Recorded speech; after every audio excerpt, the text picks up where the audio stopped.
తిమ్మాపూర్ గ్రామంలో అందరితో సమానం కటింగ్ షాపులోని ఎస్సీలకు క్షవరం చేయకుండా ఊరు బయట ఉన్న చెట్టు కింద చేస్తూ కుల వివక్ష పాటించిన వారిపై తక్షణమే అరెస్టు చేసి కఠినంగా శిక్షించాలని కుల వివక్ష వ్యతిరేక పోరాట సంఘం రాష్ట్ర ఉపాధ్యక్షులు అతిమేల మానిక్ ప్రభుత్వాన్ని డిమాండ్ చేసింది. సిద్దిపేట జిల్లా జగదేవ్పూర్ మండలం తిమ్మాపూర్ గ్రామంలో దళితుల పట్ల జరుగుతున్న వివక్ష ఘటనపై కేవీపీఎస్ రాష్ట్ర ఉపాధ్యక్షులు అతిమేల మానిక్, ఎస్ఎఫ్ఐ రాష్ట్ర ఉపాధ్యక్షులు తాటికొండ రవి, డిబిఎఫ్ జిల్లా కార్యదర్శి ఏగొండ స్వామి ఇతర దళిత సామాజిక ప్రజా సంఘాలు నాయకులు సందర్శించారు. చలో తిమ్మాపూర్ పిలుపుల భాగంగా ఆయన హాజరయ్యారు. ఈ సందర్భంగా అతిమేల మానిక్ మాట్లాడుతూ దళితులను అనుచిత వ్యాఖ్యలు చేస్తూ కులం పేరుతో అవమానపరచడం దారుణమని అన్నారు. రాజ్యాంగం ప్రకారం మనుషులంతా సమానమే అన్నారు.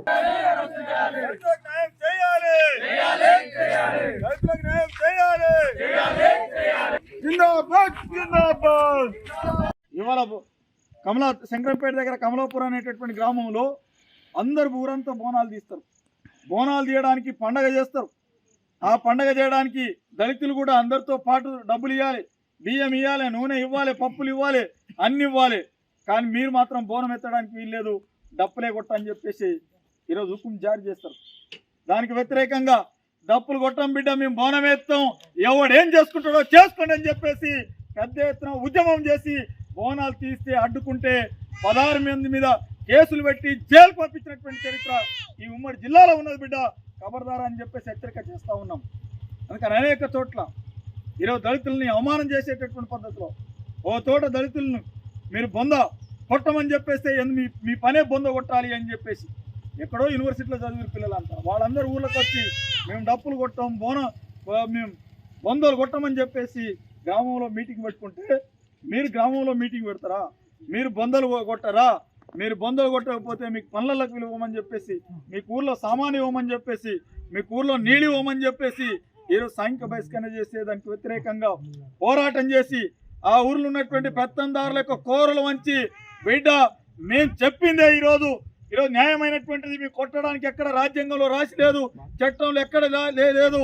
అందుకని మీరు పనులకు విలువకపోతే ఈరోజు ఉపాధి హామీ చట్టం ఉన్నది. చట్టం ప్రకారం దళితులకు అందరికీ పని కల్పించాలనేటటువంటి చట్టం ఉన్నది. దాని ప్రకారం అదనంగా పని దినాలు ఇవ్వాలి అని చెప్పేసి పోరాటం చేసి హక్కులు సాధించుకొని వాళ్ళని మాత్రం జైలుకి పంపించినటువంటి చరిత్ర ఉన్నది. ఆ రకంగా మనం పోరాటం చేస్తే ఏదైనా సాధ్యమే. పోరాటం చేయకపోతే ఇదే వివక్షత కొనసాగుతుంది. అందుకని ఇవాళ అడుగుతూ ఉన్నాం, వేల సంవత్సరాలుగా ఈరోజు ఒక్కరోజు 2 రోజులు వచ్చినటువంటి వివక్ష కాదు.